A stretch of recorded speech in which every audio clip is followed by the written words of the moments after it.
You're listening to Thunderquack Podcast Network.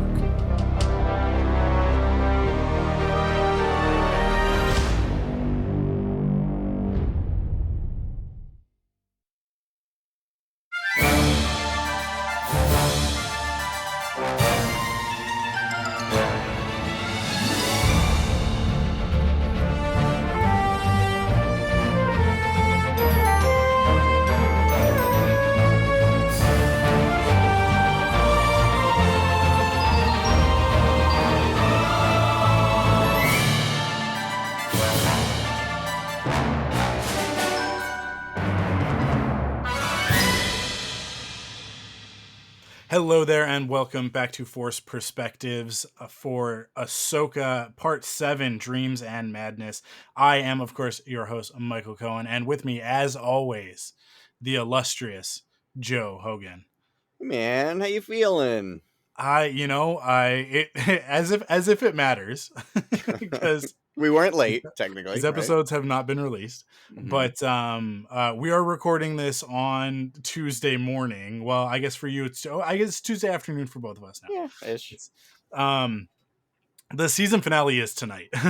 I got sick last week, but the nature of us, not putting episodes out. Hey, the WGA strike is over. Yeah. The SAG-AFTRA strike is still going, and a potential SAG-AFTRA video game voice actor strike is looming. But but the writer's strike is over, so at least that's a little bit of good news as of where we're at right now. So hopefully we'll release these soon. But yeah, so we this is a week later. This is a week after the episode premiered. We are into October now. It is the day of the finale, and I mean, this episode was awesome, as all of the episodes of this series so far have been awesome. But very, very action packed. I just rewatched it, and there's a lot of action in it, but there's also a few very important moments to sort of talk about. So what we will get into it. But what did you think of this episode, Joe? Yeah, I loved it. I mean, if we're just going off of straight up impressions, yeah, more good stuff. Great character moments. I'm very excited. It's so funny that, like, because I think about the type of stuff that I enjoy in Star Wars most, and I think about, like, Baby Joe Hogan would have loved all the action, but current Joe Hogan is just like, yeah, these character moments with Ezra, the reunion is so great. Like, I care more about that stuff than any of the action, and the action is very well choreographed. So I'm certainly not complaining about the quality of the action, because it's all around amazing. But yeah, we're getting these just like meaty character moments, and I'm here for every single one of them. Yeah, it's the show is so well balanced. It's so well balanced where, like, you can watch these episodes multiple times and they are interesting every time. The pacing is pretty perfect. It's just, I think we've talked about it with the other seasons of Star Wars television, is that, they're kind of, Mando can be a little bit all over the place. Book of Boba Fett was a bit of a weird one.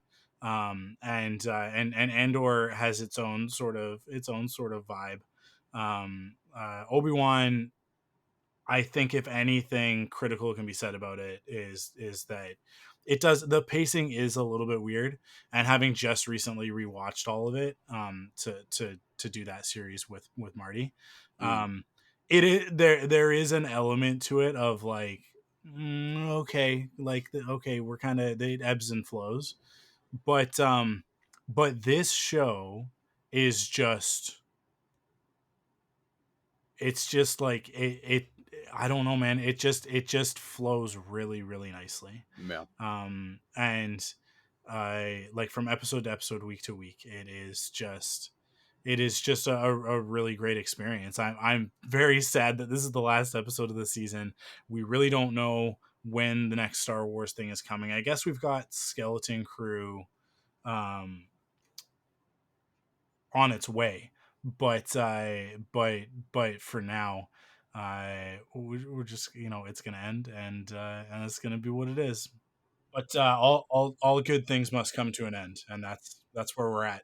We got this finale airing tonight, and and then we just have to live with it. We just have to live with whatever happens at the end of this. I listen. So let's just start off right off the bat with the predictions for this finale. Um, I expect that Thrawn will have like completed loading all of these little sarcophagus things into his ship, and the Chimera will go into orbit. It'll dock with the Eye of Sion. And then we'll finally get that shot of him on the bridge of the Eye of Sion. Uh, Mm. Somehow, Ahsoka and crew will disable it before it can leave. And in Oh, really? So you Yeah, don't think Chimera's coming back? I don't think so. Really? No, Okay. I think that they will all be stuck on this planet. That like this is the piece that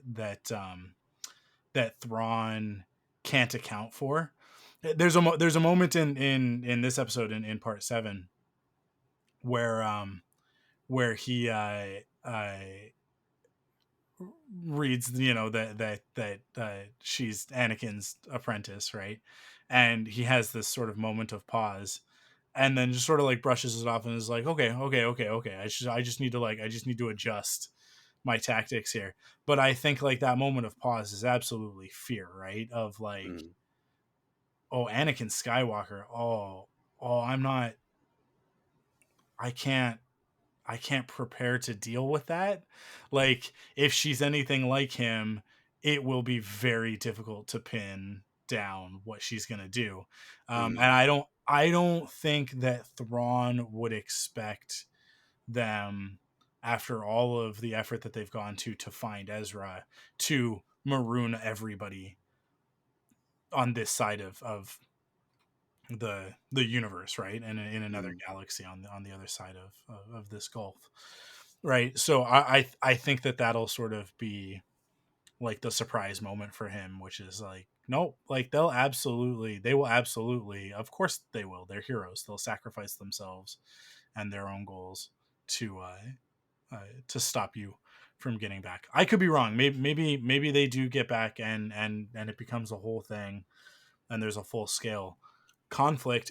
There is nothing in current continuity to support that ever happened.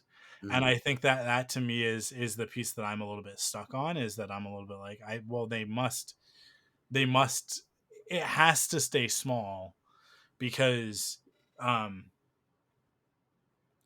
the empire, the remnant, has to always be like oh, that's not a real thing, right? Like everything that Hamato Ziono is saying has to remain true in order for us to get to the first order. Like that's just it's we're kind of stuck in that zone. If the imperial You don't remnant, think they would retcon that a little bit? I mean, I don't think they're they too shy can, about but retconning stuff from smaller media when yeah. it serves their bigger media, you know. Well, I would say that like sort of the reactions, and I don't know, it's tough because the sequel trilogy does not do a good job with any of the politics, right?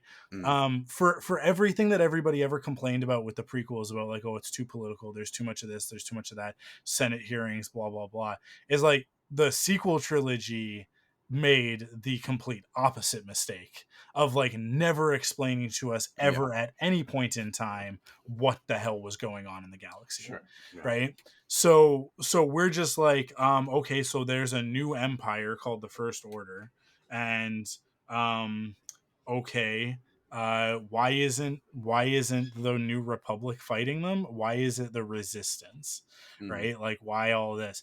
And I mean, like, the reality of it is that all of those story elements, all of that world building, is piecemeal stuff so that J.J. Abrams could put the pieces on the board where he wanted them, right? Mhm. He didn't want a whole fleet to go after Starkiller Base. He wanted it to be like the Death Star battle at the end of A New Hope, right? So it's got to just be this little fighter squadron. It's got to be like, so they made all of these contrivances in order to justify the scenarios that they wanted to put into the story.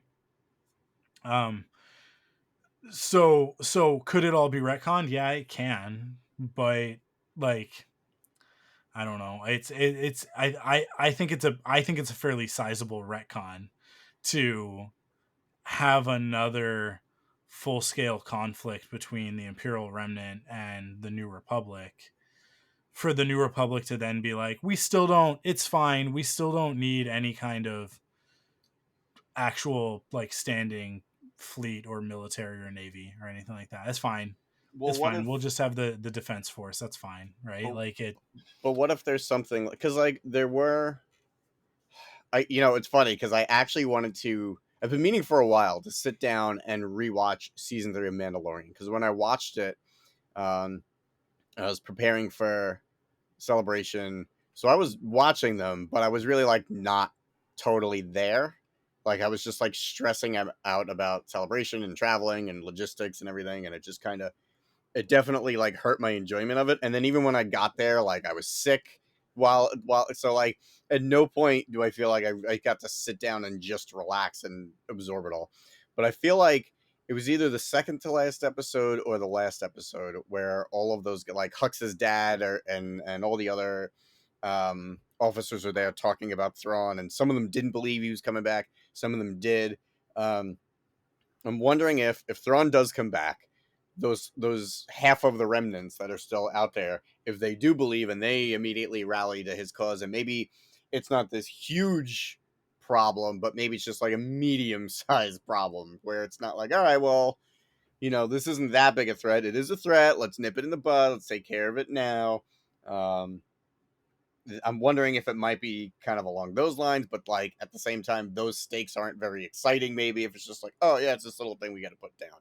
If the New Republic just isn't really too bothered by it, but Mhm. like at the same time, I keep thinking like Thrawn has kind of been hinted at being a central conflict for a while since season 2 of Mando.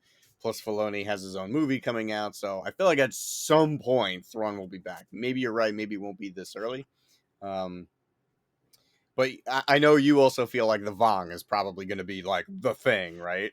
Like I well the I th- big Avengers assemble kind of no thing. I think that the Vong is being set up for the post Rise of Skywalker stuff, Oh, right? really? Yeah, Okay, I that's misunderstood you. that's where Okay, I'm sitting with that. Is that like I don't think the interesting. Vong are coming in um in the Okay, Mandoverse stuff, because like that would be really difficult to explain. so then That it like probably has to be Thrawn, right? Like, what else would it be?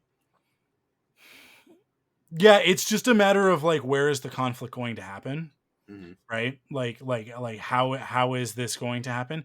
I I am getting the impression that somehow Hera is going to have to figure out how to get there to them, Okay.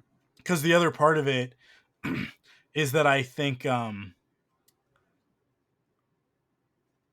I think it would make sense for Hera and Jason and the Ghost to be sort of like out of play for the next decade or so. Mm-hmm. And for that to be a big part of it, because like I think what you could do is like you could have it end up being that all of this conflict ends up happening in this other galaxy, right? So that way like the like Palpatine's loyalists in the Imperial Remnant, along with like the deniers in the New Republic, they all kind of get what they want. Like they all kind of they get to keep their heads buried in the sand in Mm-hmm. regards to Thrawn, but we still get our conflict with Thrawn. So having Hera, like she knows where they went, she doesn't know how to get there or exactly where it is, but she knows what happened, right? Mm-hmm.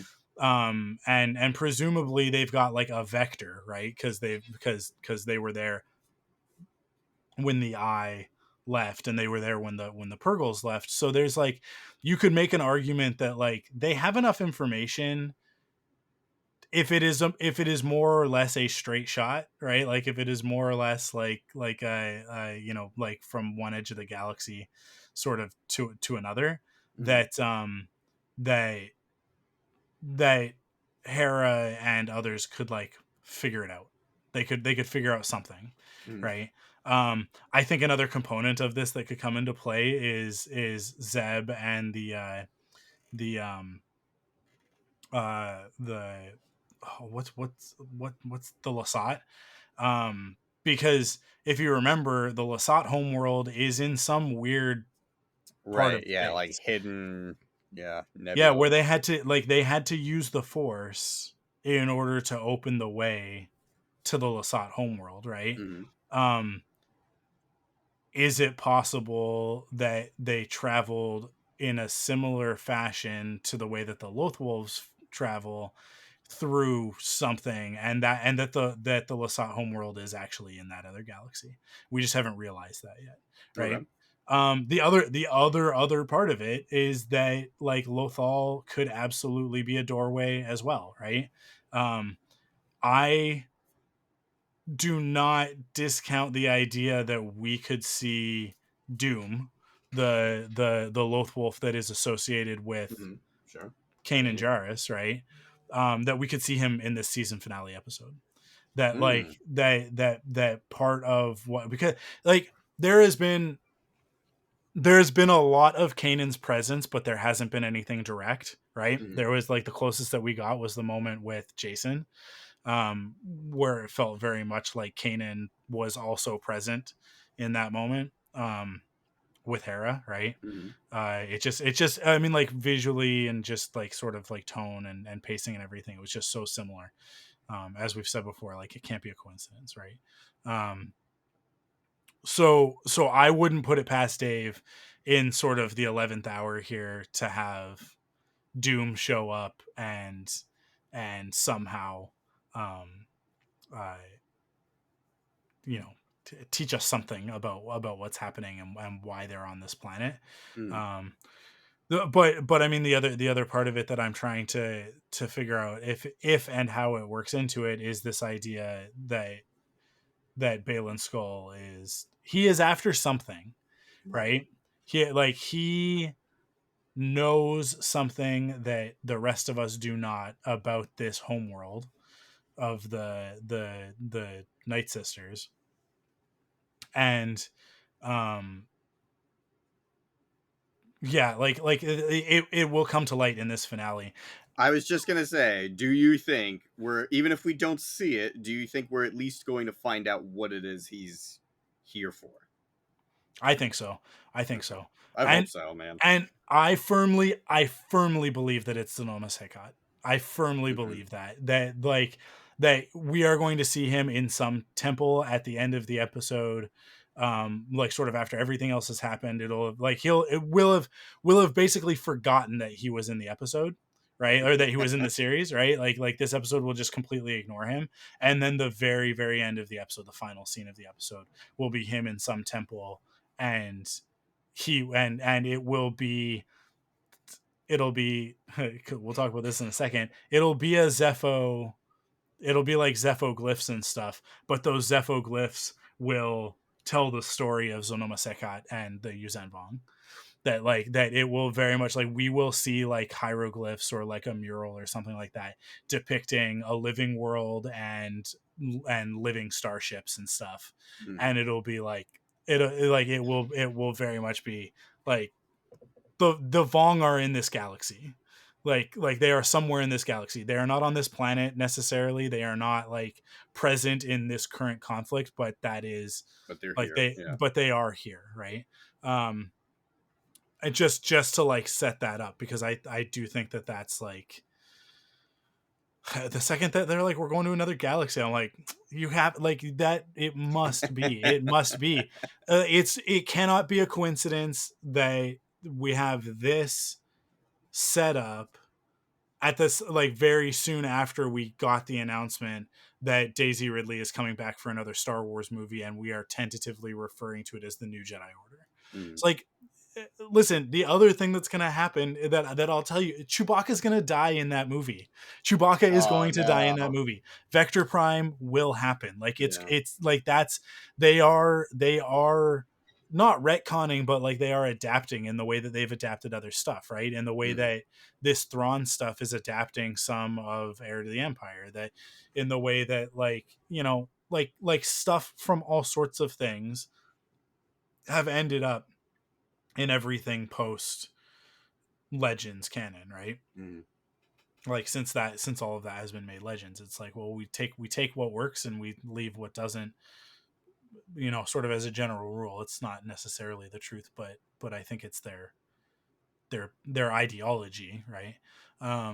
So yeah, I that is that is where I see things going. I could be Mm. totally way off base, but that's where I see things going. um it is what I expect from Dave. I think Mm.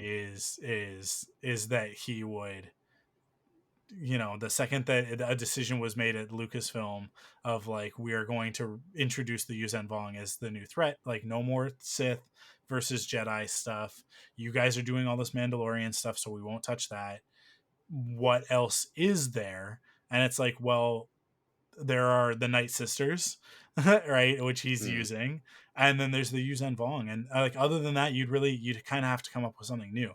I mean, like you could do you could do the Darkness trilogy. You Yeah, could it's funny when you said what else can you do. I was like, I can think of one.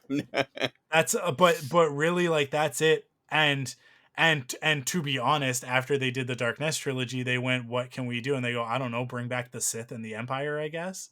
And Mm. that's what they did, right? Like they by virtue of the end of New Jedi Order, like the way that story ends, Boba has a clone army. Right. So that's a whole thing. And then Jason becomes Darth Cadus, right? So like it's like you just end up, like the as Balin says, like the cycle just repeats itself, right? So um I don't know, I kind of look at that and I go, like, I don't think that that's the way to do it right now. I think it'd be much more interesting to bring in the Vong, to bring in a completely new Mm. threat. And I think that we're at the point now with Star Wars where that scale of a story is like warranted, where it's like, what they really need going forward is like an Avengers level threat, right? Like Mm. they need and it needs to be super clear, I think, is the thing for the movies going forward. Mm. In the timeline, like it needs to be, I in my opinion, do away with the mystery box nonsense, right? Like, to me, like that is the biggest downfall of modern, like, movie and television storytelling, is this idea that everything has to be like lost, where it's Mm. like you have to like put in clues for the audience to like piece it together and figure it out. All Right. it has turned into is like every Marvel series, people are like, Mephisto in this one, and it's like Mephisto in none of them, guys. um and so you just end up with disappointed fans, right? But I think I think a path forward out of that mire is to just really, really simply and straightforward, like, introduce a new threat to the galaxy that is the threat. They just are the threat. And now we have 10 years of storytelling, like, conflicts Yeah. that we can create, right? Like, and you have all of this source material to pull from, and each movie can introduce, new Jedi and new locations, and we can just sort of like take it from there. um but to have like a really, really clear, really, really obvious threat that for us as fans, like, we know that eventually this ends in a bit of a twist, right? Where it's like, these extra galactic invaders are actually not invaders, but originally came from this galaxy. And the reason why they're disconnected from the Force is because they were connected to the Force, right? So we know all of that stuff, but the average, like general audience member isn't going to know those things. And Mm. so I think that, like you can go into it with like a really cool again, like super straightforward. Here's the bad guys. Yep. Here's the bad guys. They are the opposite of the Jedi. That's it. They're not the Sith. The Sith are not the opposite of the Jedi. The Sith are an alternate ideology in the same church as the Jedi, right? Like it's Protestants versus Catholics, right? Like it's not they're not it's not a completely different type of religion, but to have the Vong come in and have them be like the Force is actually an abomination, and technology is disgusting, and like the anti-droid thing and all of that sort of stuff. Like I think like it's all just like totally ripe for some great storytelling. Mhm. Obviously, I mean, like the new Jedi Order is awesome. It's fantastic. I mean, like mileage varies from book to book, but I think um,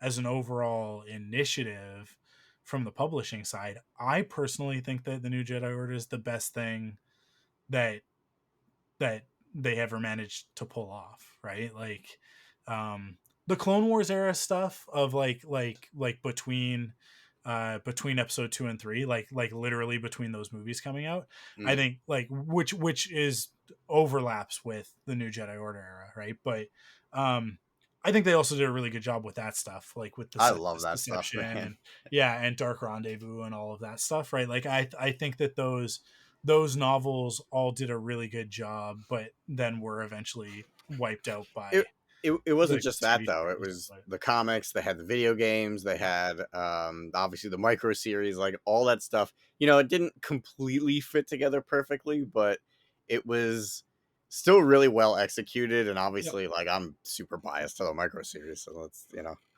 be talking yep. about the micro series. You're not going to hear me complaining, but um, Oh yeah, yeah, that whole era, like that whole initial before they did the 2008 series.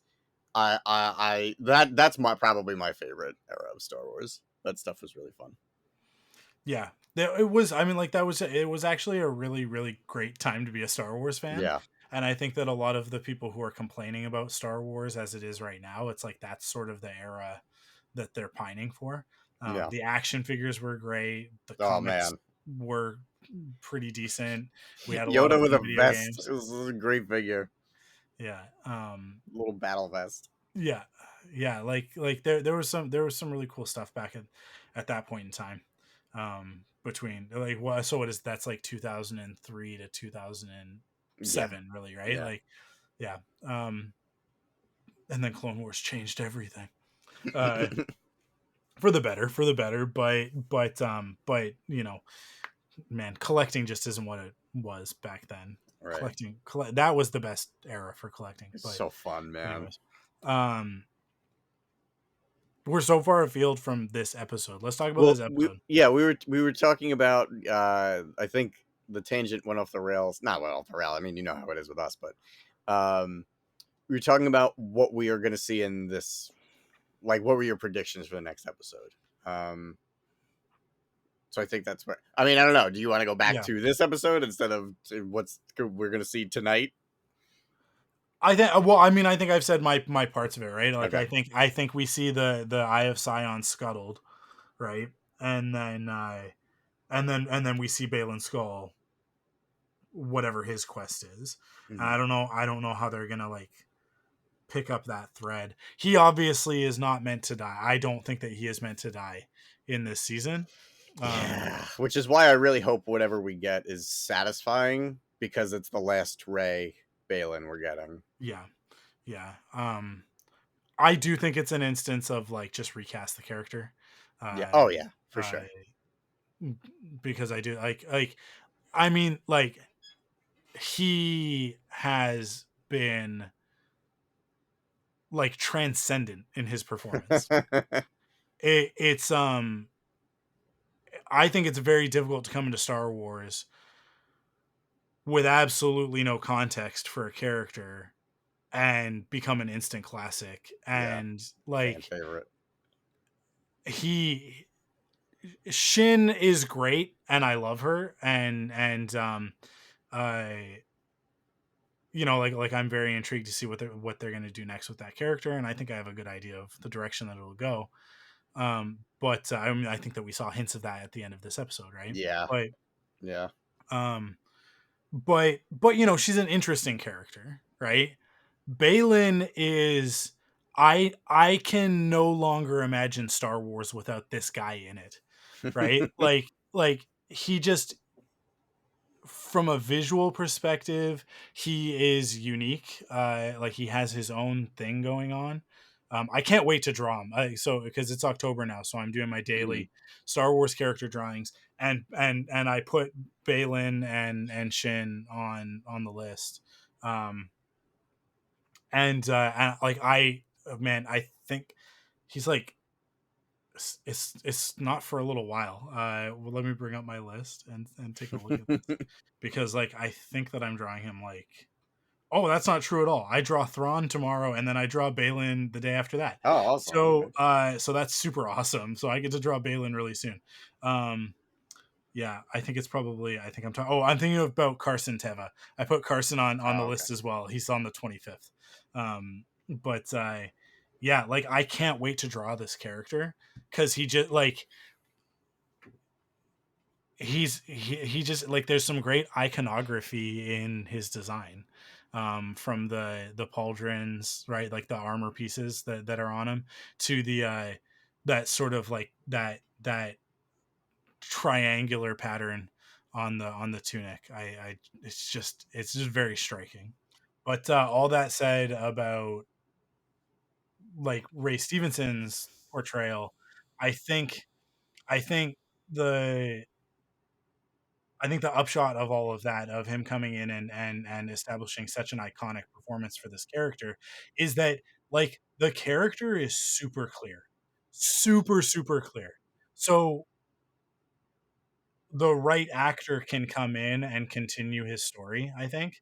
Um, I think the challenge is just finding somebody who has the right look and presence, Mhm. and also that can also match that performance. And I don't think that it'll be a one to one, but like I said, like the character is so strong, the character is so clear, that that I think another actor stepping into the role is not unthinkable, right? I think Mhm. there's some actors. Oh, here's an example within this show. I don't think that you can replace Thrawn, right? Right. Yeah, that'd be a rough one. Yeah, I think that Lars, and I think that like this is basically what Dave has said, is that like it was never going to be anybody else, Mhm. because like how you can't replace that voice, right? Like he is just so singularly Thrawn now at this Mhm. point, that it just is what it is. So um like that's a good example of a character that like that would be very difficult to recast. But I do think that Balin, um he's just like the character is very archetypical, um and I think that that sort of lends to it, that makes it a little bit easier to have somebody else come in. Mhm. So we'll see. We'll see what ends up happening. But I'm not against them recasting that character. Mhm. I'm not like, when someone dies, I think, and like a story isn't complete, I think it's fine, right? Or even, in the instance of someone like Alden Ehrenreich, like like he doesn't have to be exactly Harrison Ford. He Right. has to Yeah. be Han Solo, Right. right? And for me, I mean, like, I know I'm a little bit biased, as Solo is my favorite Star Wars movie, but like I think he comes in and he plays Han perfectly. Does he do a Harrison Ford impersonation? No. But like I don't need him to do a Harrison Ford impersonation. I need him to be Han Solo. So to me it's like we've talked about this a lot with the digital recreation stuff of Mhm. Mark Hamill and all that. It's like I would so much rather have Sebastian Stan come in and play that character. He's got we've all seen the photoshops, right? Like Yeah. he come in and he's got the right look. I also think that Sebastian Stan is a phenomenal actor, so it's Yeah. not He's just awesome. about like a fan cast. I think that if you wanted somebody to come in and play Luke Skywalker, I think he could do it. And I know I'll catch flack for this, but well, probably not, but there would be people if they heard this that would be angry with me. I i don't think that you can replace Carrie. I do think that you can find another actor to play Princess Leia, Mhm. right? Like is it going to have the magic? No. But like Han is also not going to be Harrison, Yeah. and Luke is not going to be Mark, and that's fine. It's all Yeah. fine, right? Like Donald Glover can play Lando, and his Lando is actually very different from Billy D's Lando, but they're both Lando. It's all Lando. It works, Mhm. and I understand. I know who the character is, right? So for me, like I always look at it, but I am also the person who's like Alec Guinness, Ewan McGregor, and James Arnold Taylor all play Obi-Wan Kenobi. Sure. They Yeah. are all Obi-Wan Kenobi in Mhm. equal measure. Obi-Wan is an idea that transcends any one of those three actors, that is informed and fed by those three actors. Mhm. And Hayden's performance in this episode in particular is a case in point. We talked about this with the World Between Worlds episode, right? With part 5.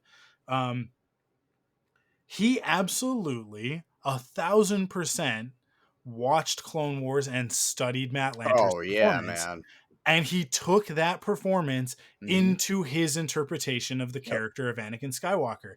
And so Absolutely. his performance now is an amalgam of what he did in the prequels and what Matt did in the Clone Wars series. And to me it's like that, of all of the things that we could possibly say, like positive things that we could say about Hayden's performance in this series, that to me is the hallmark of him as an exemplary artist and performer. His ego is not so big that he looks at something like a voice actor and goes, not not valid, not part of my Yeah. thing, right? He looks at it and goes, wow. Like, I mean, he's talked about it publicly where he's like, he's jealous basically that Matt Lanter got to do all of this great stuff with Anakin, and Mhm. sort of, and like a like I think that first celebration that he was at, he kind of said that having watched Clone Wars, he now kind of regrets not being a part of it, right? That Mhm. like they Was he approached? Do you know? I don't know if he was ever approached. I don't know if that was ever part of it, but like, but it's one of those things where it's like, hey, like Lucasfilm is doing a thing with your character. I think like I think that you find out through channels that like Mhm. Lucasfilm's I mean, they weren't shy about the fact that they were making Clone Wars, right? So I think that at a certain point you go like, do I show up to, like, do I make a phone call, right? Like, Right. do I Yeah. do I call George and say, hey, yes, I will continue to be Anakin, right? And I think that I'm sure that there was a moment for Hayden where he made a decision of like, no, I'm trying to distance myself from that, because we're talking about 2008, right? Mm. Like this is 3 years after Revenge of the Sith, right? Like this isn't a decade later after he's Mhm. got some distance and some years on him and some growth, to look back at and go, like I think that it was still pretty raw, all like the whole experience. So I would imagine that if he were approached, or if that opportunity were sort of in front of him, that he was like, no, not for me. Mm.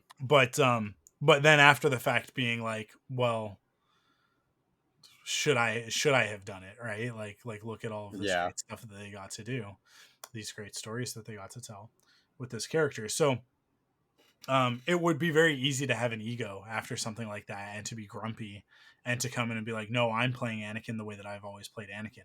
But my thing with Hayden has always been that, like, if you modulate his voice into the Vader voice, he is doing James Earl Jones from the get-go. For like in Yeah. Attack of the Clones, he is doing, like, his performance is absolutely modeled after it. Just like, the thing that people don't get, and the incongruous aspect of it, is that it's like he's not Vader yet, right? But we know that that's where he's going. And so I always look at it, I listen to some of that dialogue, and it's like, um when they're in the meadow, and they're talking about politics, and it's like, and he's like, well, then they should be made to, right? Yeah. And she's like, "You're messing with me." He's like, yeah, I'm messing with you. That moment is one of those moments where I go like, no, like he's going for something here, and it works for me Yeah. as a fan. It always has. I've always liked his performance. I think Revenge of the Sith has even more of it in there, of him like saying certain things, and you just get like these moments of like, that's Darth Vader. Like that's not Anakin Skywalker talking. That's Darth Vader talking. Um, but it's this whiny, it's the whiny Anakin voice, right? But anyways, seeing more of Hayden, I mean, like, it's fantastic that we got to see even more of this, and it was more Clone Wars Hayden, right, with the armor and the hair, the hair. Oh god, the hair. It's so dreamy, right? Like he's such a like NSYNC 2003 little dreamboat with that hair. I love it so much. It makes me so happy that they really went out of their way to be like, it's not his Attack of the Clones hair, obviously. Right. Yeah. It's not his Revenge of the Sith, like, I'm a big man, long, a long hair mop sort of thing. But it is his. It's like he's just it's his NSYNC pop star haircut, and Mm. I love it. It makes me so happy. Um, what else? What else? What else can we talk about in this episode? Dude, every scene with Ezra is awesome. Yeah, go Like, ahead. Talk. Speak on that.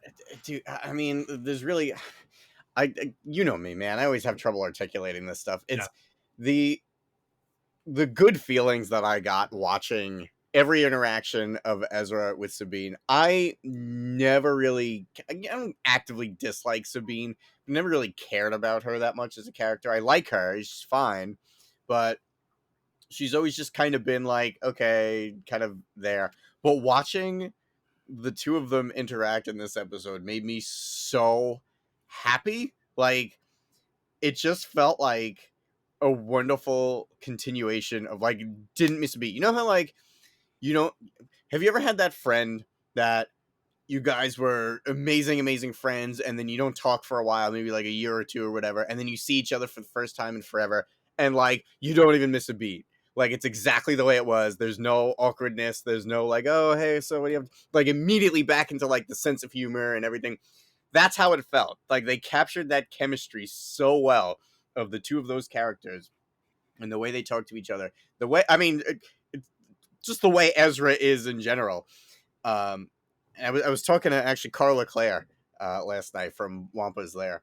And I was saying, like, it's so funny that Dave always has a way of having these characters that, for me, at least I've noticed that I really dislike in the beginning. Like, I could not stand Ahsoka. And then by season 3 of Clone Wars, the end of season 3, I was like, I think I like Ahsoka. And then, by the end of Clone Wars, by the end of Clone Wars when it was canceled, I was like, oh man, I really like Ahsoka. I want to know more about her story. What's good?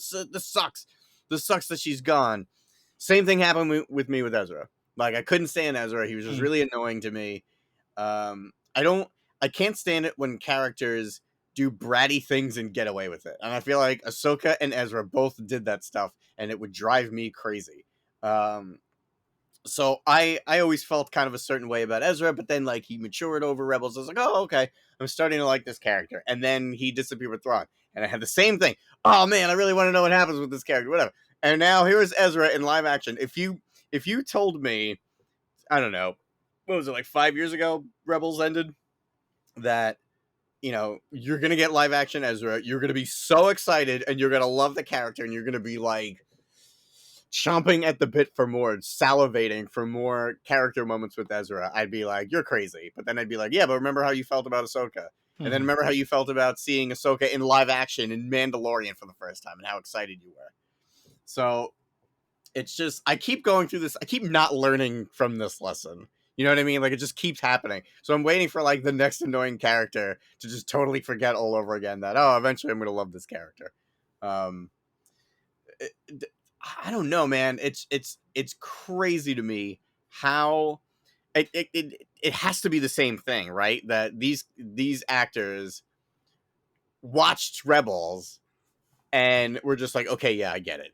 Like they are gonna do their own thing, but at the same time, they're letting the performances of the voice actors and the Rebels writing and all that stuff inform the decisions and choices and letting it inform their own performances in the live action stuff. And it's crazy to me how authentic and consistent it feels between not just the characters themselves, but like the character interactions between one another. And I'm sure I'm sounding repetitive at this point, but I'm so impressed and excited, and it makes me want to see more of these characters. And I was so excited to see that, it was short, Ezra reuniting with Ahsoka, but like now I'm just like, oh my god, when Ezra and Hera reunite, it's going to be amazing. And then Ezra meeting Jason, he doesn't know about Jason Yeah. probably. This Yeah. is going to be amazing. Like, I'm so excited for what's happening because of how well um these actors are portraying these characters that we know and love. And it took this for me to realize how much I like Ezra. You know what I mean? Like, I was like, yeah, Ezra's cool, but then like seeing 2 episodes, not even like an episode and a half really of Ezra in live action made me realize, do I like this character? I love this character. So like that's where I am right now, and I'm really excited tonight. That's probably the thing I'm most excited about for tonight's episode, the last finale of the season, is seeing more Ezra, more than anything else, which was really surprising to me because of how pleasantly surprised I am with how he's done so far. Yeah, yeah. I mean, the character has been so pitch perfect. Mm-hmm. Um, it's it's actually like it's almost like creepy to a certain degree, Yeah, like right. That's how well Iman has really just like settled into Ezra. mm-hmm. And it's to the extent that like you don't you don't question it, but you also like Natasha Liu Bordizzo, same thing, right? Like I I don't know, I will never understand how casting directors do what they do, Yeah. how they find, I've said this on other podcasts, right?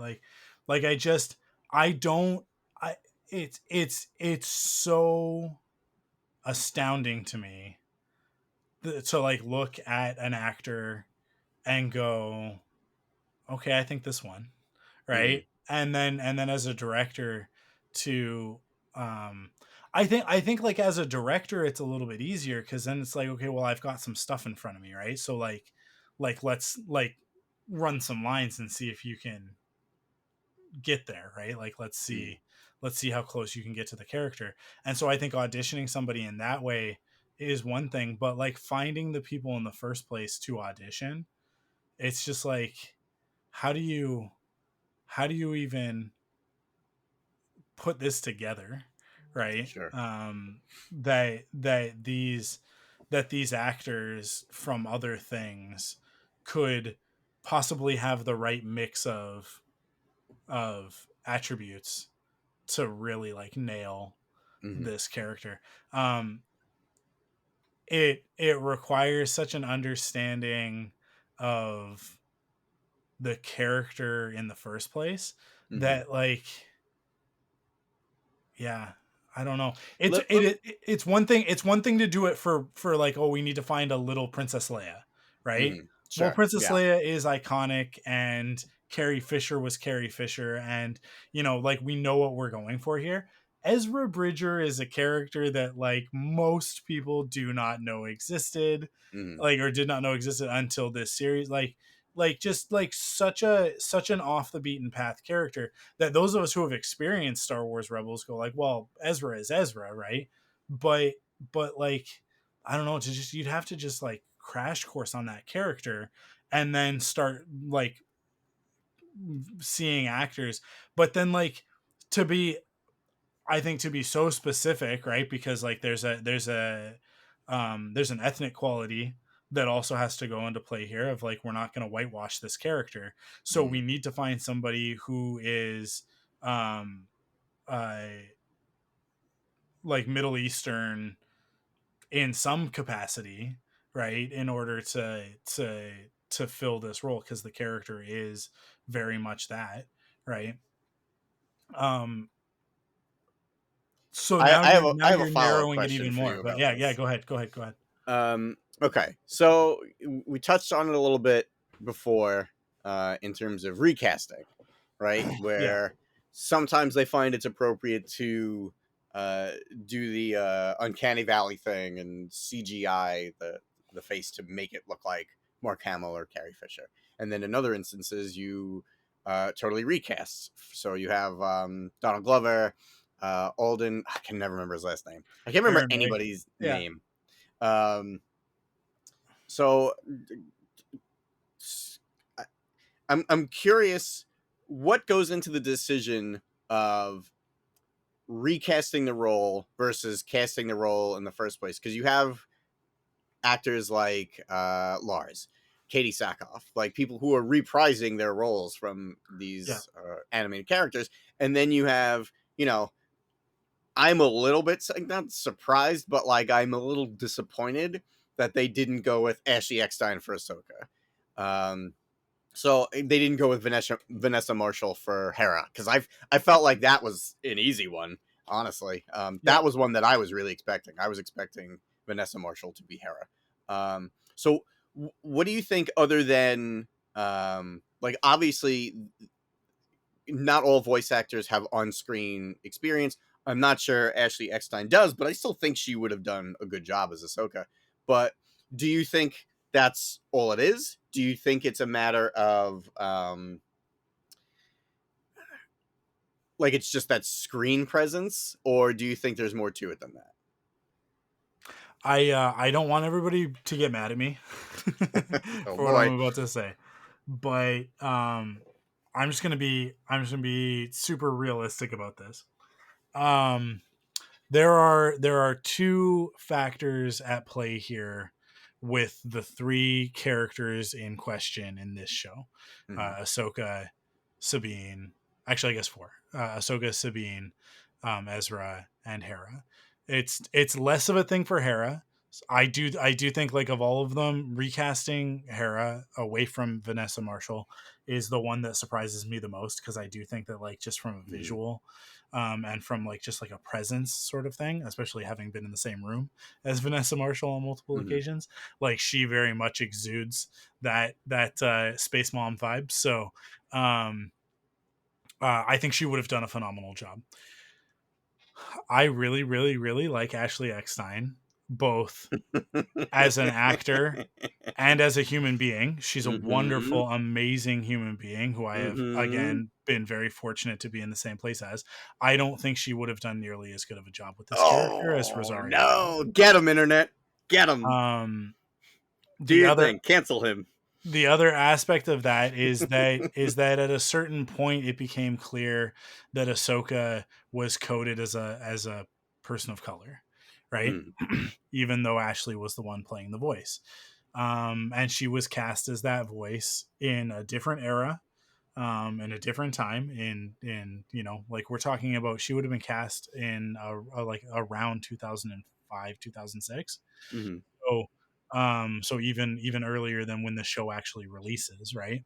I and I think that there was a sensitivity to the idea of, like, okay, so we're gonna paint her orange, um, but there are a lot of people who have come to identify that this character is mm, black, that some of the visual language of how that character was designed, the shape of her nose, the shape of her lips, certain aspects of Ahsoka's character, that she is coded as a black person, right?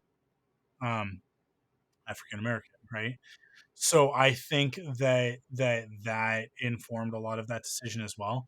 I think okay, that Sabine is another character where it's, like, clearly designed from a visual standpoint as Asian, played by an actor, a voice actor who could technically be categorized as Asian, but not necessarily what the visual represents, right? Hmm. I also think like Tia Sircar is similarly to Ashley Eckstein a fantastic performer. And she's very good in The Good Place, which is live action, right? I don't think that she had the right presence for what they needed for this. I also Hmm. don't think that she was the right age Okay. to capture what they wanted. I think that I shouldn't even say the right age. I don't think that she comes across as the right age, right? I think that Natasha is very like early 20s in the way that the character looks. Hmm. And I think that that is important for the story that they're telling with Sabine in this. Um Obviously it like I mean like Sabine is, I think, I don't know her exact age in Rebels, but I think she's meant to be around like 17, 18, right? I think when it started, she was 16. Yeah. So like very much a kid, but and then, we're talking that series takes place over the course of about 4 years. Hmm. Um so she is into her 20s by the end of the series, and then we be coming back like she's really like I imagine she's around like 27 at this point, but from a performance standpoint that character um is still sort of like early to mid 20s.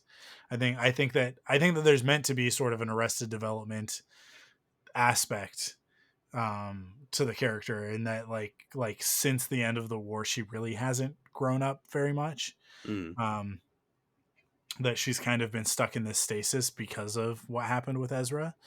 And I think like that was the conflict with Ahsoka, right? Like I think that that's a really big part of that, is that Sabine was just like, she's a stubborn Mandalorian who refuses to grow up.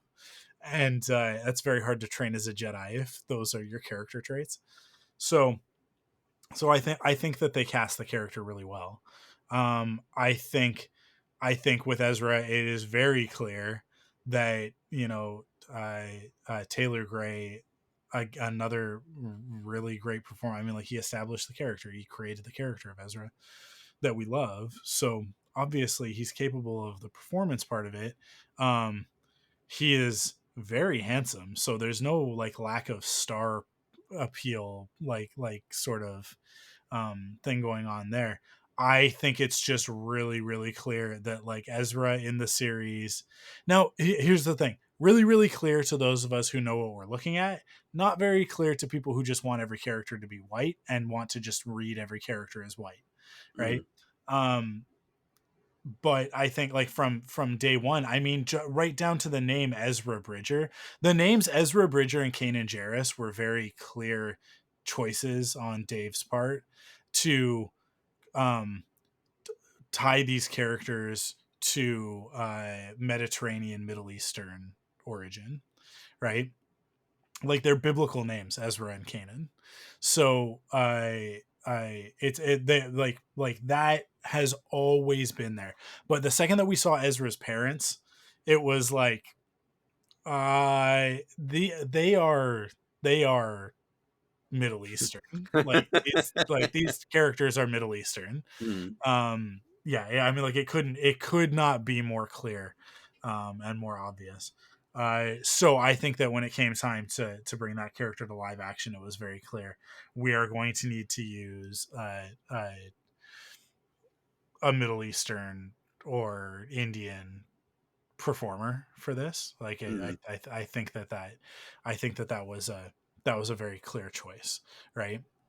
Then let me ask you, with Yeah. that in mind, if they were ever going to do a live action flashback Kanan, do you think it would not be Freddie Prinze Jr. then? If that's how you feel about it. No, see, and this is the thing: is that Kanan is coded in a way that he could very much be uh, Mediterranean, Middle Eastern, or Latino. Okay. And so, um, because when I say Mediterranean, I mean like a lot of what we consider Latino character traits, like physical character traits, are also Mediterranean character traits because they come from the Spanish, right? Mm. So, via imperialism and Sure. all of that sort of thing. So, colonial nonsense. So I think that the longer these shows go on, the more likely we are to finally see Kanan in live action. I do think that we will get to see it, whether it's a hologram Hmm. or a Force ghost or a vision of some sort. I do believe that we will see Kanan at some point. Hmm. I I do also believe that when we see him, that it will be Freddy. I think that goes without saying. I mean, like, because all you have to do is put a beard and like long tied back hair on Freddy, and that's Hmm. Kanan. Like it's Yeah. like he absolutely like I think that there are differences sometimes when like the character is created and then a voice is brought in, which I think is the instance with a lot of these characters, and I think Dave knows best which ones those are. Versus the instances where an actor is cast and the character is modeled after the actor. Hmm. So Bo Katan is an example of the character was cast and then then the model was made to look more like her. And then we get into Rebels, and in Rebels they doubled down, right? Like that Star Wars Rebels character model was made to look even more like Katie Sackhoff than the Clone Wars one had. So like that was an instance where I think like they really leaned into it. Um but then you've got an instance with like Lars Mikkelsen where it's like, well, we're just gonna make do with what we've got here. Like I think that Lars absolutely captures the look of Thrawn, but I also think that there's an aspect of like, listen, as long as that voice comes out of that mouth, you won't question it. Yeah, we'll be okay.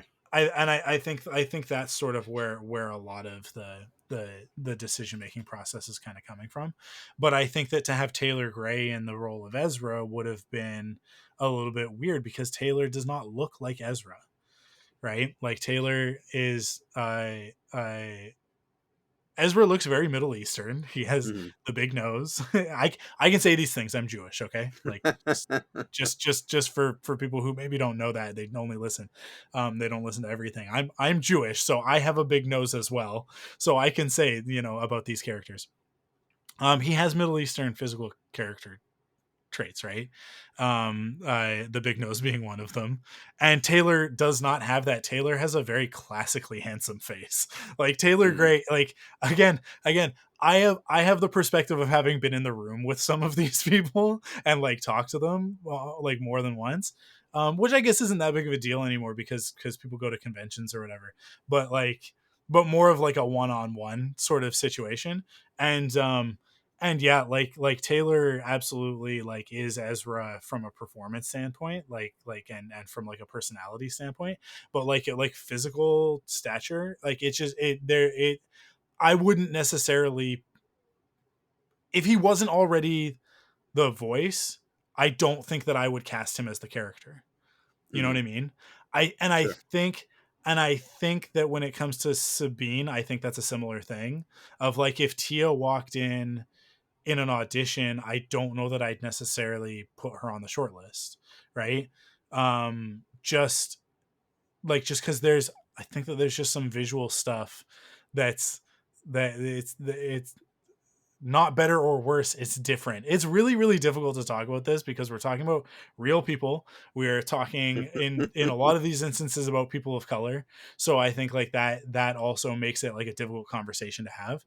But I Hmm. do also think that it's like that it's also important. This is it's a worthwhile conversation to have because I think that the characters being on screen and being representative of something, Sabine very clearly being Asian, um, I think that matters, right? Because I think like representation is important, right? And I think that like actors were cast for the voice roles because they were the best people for the voice roles. But had it been a live action casting, different people probably would have been cast to fit the design of the characters as they were back then, right? So I think like that's sort of where there's a little bit of a disconnect here. Because again, Tia Sircar, beautiful, very beautiful human being. I stunningly so. So it's not like ew, we wouldn't put her on screen. I don't think that's the case for any of the Rebels voice actors. I think actually like I think when you line them up, like when you line the 5 of them up, it's like, dang, that's a good looking group of voice actors, right? Mm. Whereas like, listen, Adventure Time, let's use that as an example. I For my personal taste, I think John DiMaggio is a very handsome guy. He's not what you would consider classically handsome. Um, Tom Kenny, who voices Ice King, also SpongeBob, uh, is um, incredibly charismatic and I'm sure a wonderful human being. I mean, by all of the accounts that I've ever heard, he's a fantastic person.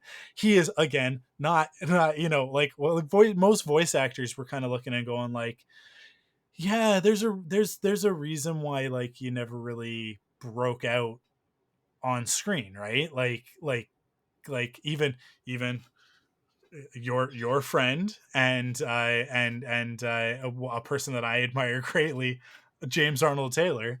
James is a very handsome guy, but he is not movie star handsome, right? It's a different. I'm taller than him, Yeah, and he always. I make that joke because he always makes that joke. He's yeah, like, "I'm a little guy." it's a different echelon, and I think it's hard to there's an aspect here that is very difficult to quantify if Mm. you haven't spent time in the presence of some of these people. I am not a small person, right? I am 5'11" and I weigh 190 pounds. I am a decently sized human being, right? There are pictures of me on the internet standing next to Stephen Amell because I interviewed him for Quiver for the Green Arrow podcast, right? He makes me look like a little tiny baby boy next to him because he's like 6 something and like 4 feet across, Mm. right? Like he is a different type of human being. He's also a different type of human being. We don't need to get into that, but he showed his true colors recently during the strike, and I can kind of speak a little Oh, bit more really? openly about my experiences with Stephen Amell. But even still, I don't want to you know be I don't know, I like gossip, but I shouldn't, is what I should say. I shouldn't talk poorly, um but yeah, like if you've ever spent any significant amount of time with people who are on screen, I mean like by virtue of doing the podcasts and going to conventions and stuff like that, it's just like there's a difference between movie star, TV star, and voice actor. There is like there's just there are differences in presence. And here's the thing. Here's what I will say. Stephen Amell might have that like visual presence to be a movie star, and he's got the look for it, right? Like he's got those sort of like sultry squinty eyes and that jawline and all that stuff that makes him so perfect for the Green Arrow, right? For that version of the Green Arrow, I should say. But I'll tell you, like any of the actors that we talked about that were recast for like characters in this show, any one of them could act circles around Stephen Amell. Circles. like like like it's no contest. Like I think that Ashley Eckstein is a much better actor than Mm. Stephen Amell. I would love to see some of those actors get roles in Star Wars that are a little bit more suited to their physical presence, right? That could then bring them into Star Wars, and I don't think that they should even necessarily be small characters, right? Like I think that I think that you could bring in those actors as major characters in different stories, but um because I think that they deserve it. I think that there's an aspect of like these specific characters they were cast as the voices to do that job, but they're not necessarily the right people to do it on screen. Mm. And that's just, I think that's really just what it comes down to. It's not, I don't think that it's anything against Ashley Eckstein. I don't think it's anything No, against Jennifer I Grey don't think it is or either. Taylor Gray, right? Like I think that they're all I don't think, I know for a fact that Ashley Eckstein is a great person. Like I Mm. know Oh, that she's for a awesome. fact. She's an amazing person. Um Everything that she's done for this fandom, beyond just being the character, she has made Star Wars. Listen, this show doesn't exist. Ahsoka doesn't exist, and I don't mean because of the character. You don't get to a point where Disney is willing to put this much money into a show without her universe existing. Mm. Full stop. Full stop. It doesn't happen because before Ashley did that, girls had to just buy unisex and Yeah, boys Star Wars shirts. yeah. Once in a while, the Disney store might have a shirt with Princess Leia on it. Once in Mm. a while, maybe around the release of a movie, right? Or Padme on it or something, right? But it was Ashley who said, enough is enough. I want to have cool, fashionable, trendy clothes with Star Wars on it to wear to conventions. Mm. And she just said, like, if nobody else is going to do this, then I'm going to do this.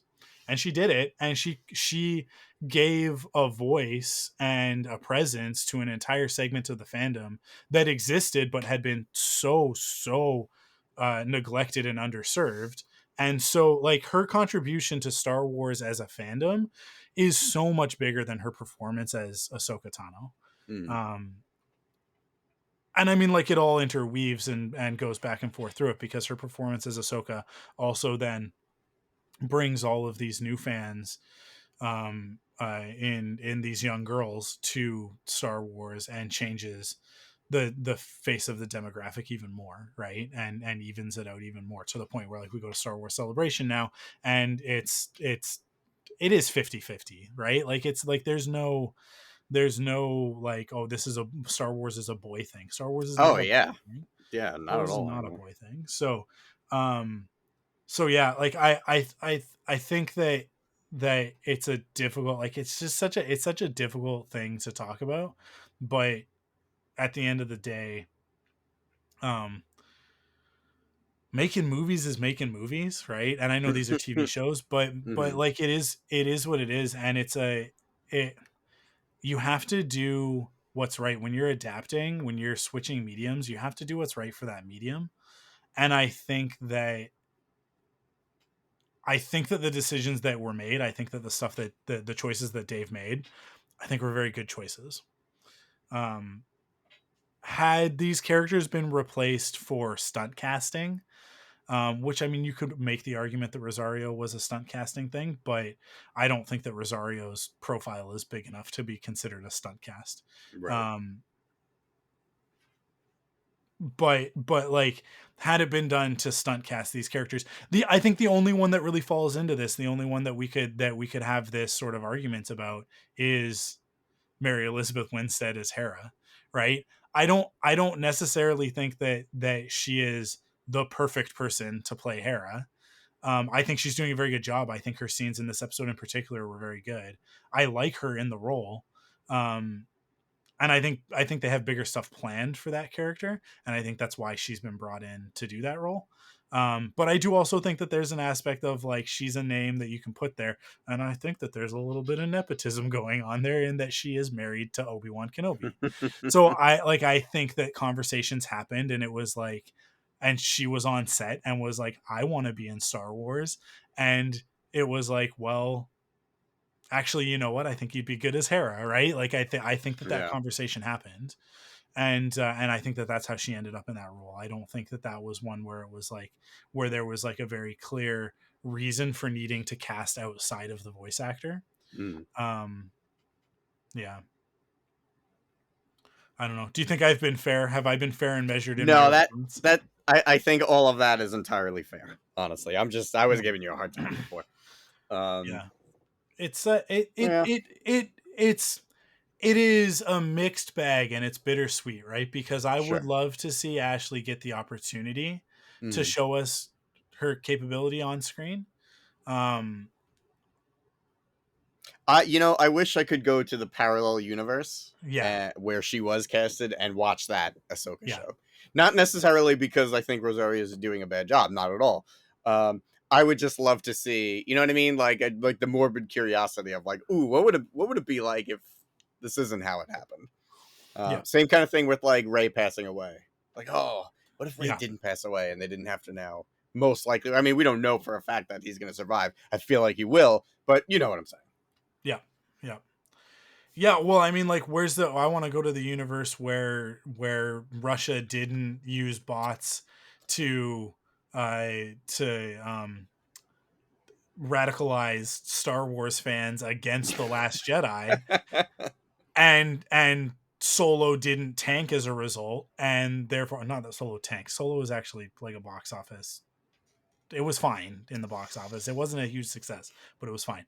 But it tanked by Star Wars standards, and we got the next two movies because there were supposed to be three of those movies, right? Like I want to slip over into that universe and see the other two Alden Ehrenreich Han Solo movies because they deserve to be made, because that first one is a great movie. But we live in this timeline.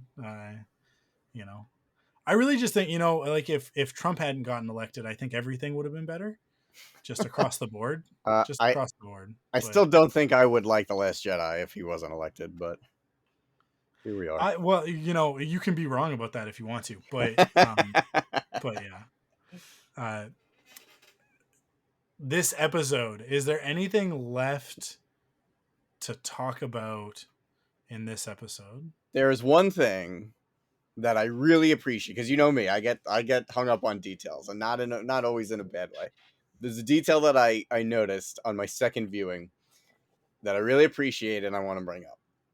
So when Ahsoka and Balin are fighting the second time, obviously Mm-hmm. the second time, um, I thought it was really awesome that Ahsoka kind of learned a lot from their first fight because every time that man went for a power swing, she was cutting him off at like the very beginning Yeah, of the hilt, and I was just like, ooh, it's they don't draw any attention to it, but it's there, and it's just like she is not letting him like get off any of those power swings, and that's his style, right? He's medieval broadsword power swinging Jedi guy, and she was just not having it. She was just, I don't want to say playing with him because he is still a threat. Like he is obviously very well trained and you know there is danger when fighting him, but I really appreciated that.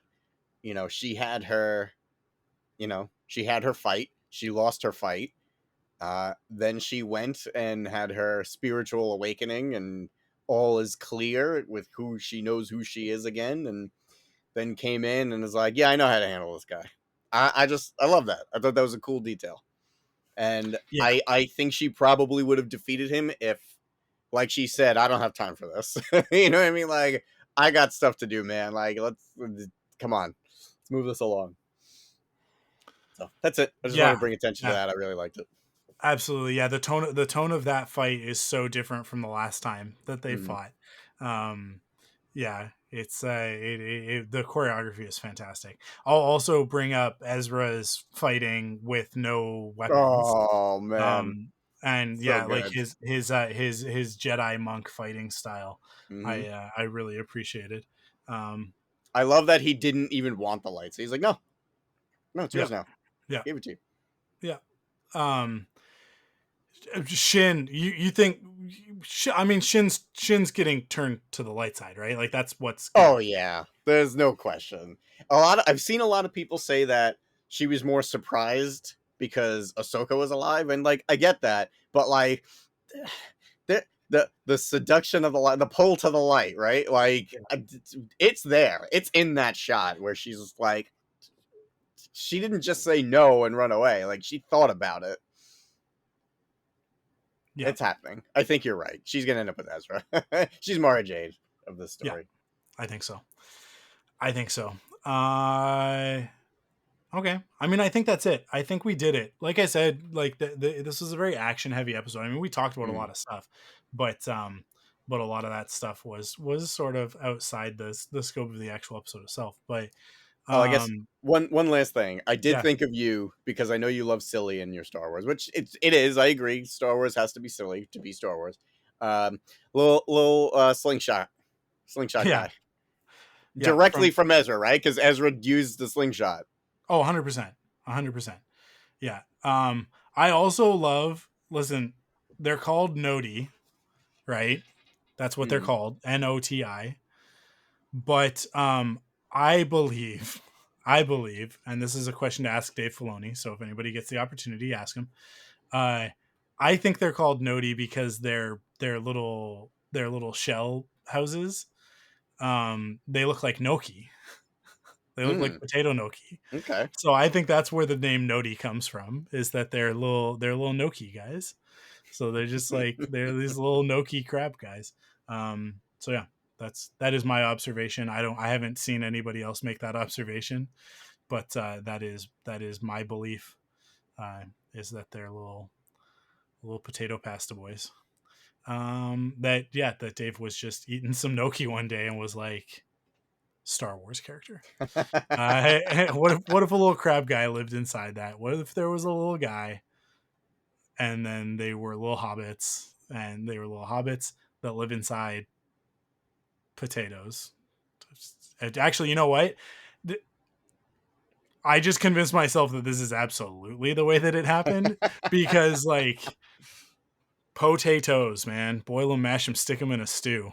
If there's something that a hobbit loves more than a potato, I don't know what it is.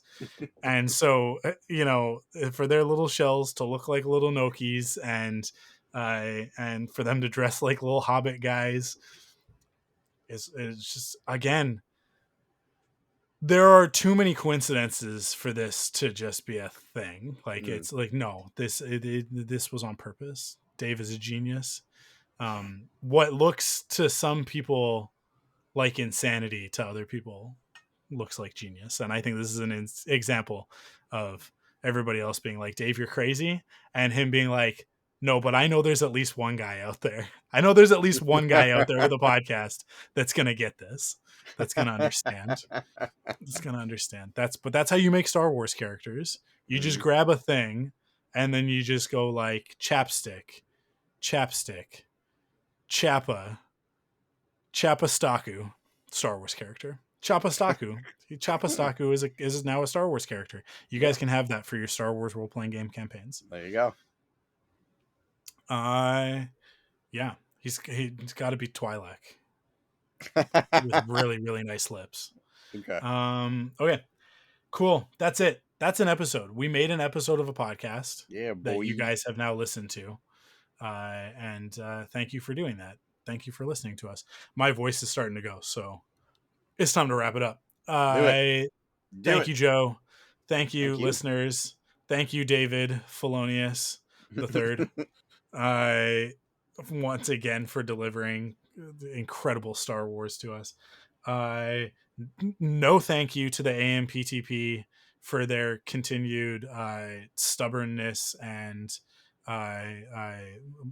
bullheadedness in the light of these strikes and not sorting it out so that we can put these episodes out. But thank you to all of the actors and writers who are staying strong. Writers not on strike anymore, but still out there on the picket lines, supporting the SAG after a union. And so that's good. That's good. So thank you to everybody who's doing that, and thank you to I don't know. You got anybody you want to thank? You want to thank somebody, Joe? Thank somebody. I want to thank whatever deity was listening to me when I asked for a Clone Wars flashback Yeah, for the past few years. Uh, I won't forget you, Kevin Bacon, or whoever it was. yeah. Thank you to David Tennant for just like the thankless job of emoting through a droid. Because I gotta know whether or not he was ever on set or if that is all just voice, right? Like if it's all just voice after the fact. Because just like the dynamic between Hu Yang and Ahsoka, it's become something very special to me. I don't know why. Yeah, I just it's really awesome. like their banter back and forth. It's awesome. And I think that this is David Tennant's best character, best performance. Boy, I hope nothing happens to Hu Yang or he gets captured by Thrawn, and then Thrawn has the whole history of the Jedi access to his fingertips. I don't think we need that. Yikes! The History of the Galaxy Part 1, 2, and 3. Yeah. Well, we know Part 1's the best trilogy. One anyway. Yeah. Awesome. Thank you guys for listening. Thank you, Joe, for joining me. And we will be back next week. Nope, this week. But also never and also eventually. So I guess we'll see you when we see you. Thanks for listening. We will catch you on the next episode. Thank you for listening to Thunderquack Force Perspectives. Our opening theme is composed for us by Christy Carew. Follow Force Perspectives on Twitter, Instagram, and Facebook at ForcePOV. And join us on Discord at thunderquack.com/Discord. Support the show by visiting us at patreon.com/thunderquack to get early access to episodes, leave a rating and review on your favorite podcast service, or buy merch at store.thunderquack.com. Force Perspectives is a part of the Thunderquack Podcast Network.